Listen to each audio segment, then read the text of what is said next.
Bir kuni Rasulimiz alayhissalomning huzurlariga Umar radhiyallohu anhu kirib keldilar. Shunda Rasulimiz alayhissalomning yuzlarida xurmo tanasi barglarining izlari botganligi bilinib turardi. Shunda Umar radhiyallohu anhu yig'ladilar.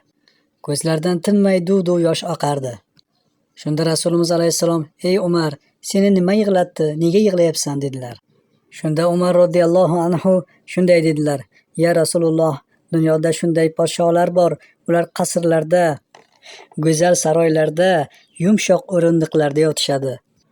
Ya Rasululloh, siz bo'lmaganingizda dunyolar yaralmasdi.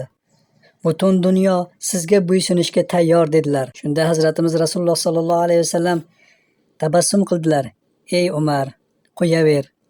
Ularga dunyo bo'lsin, bizga esa oxirat" deb javob qildilar. Payg'ambarimiz Muhammad Mustafa sollallohu alayhi vasallam shu qadar buyuk, shu qadar kamtar, shu qadar dunyoga ko'ngil qo'ymagan inson edilar. Rasulullohga loyiq ummat bo'lishga barchalarimizni nasib qilsin.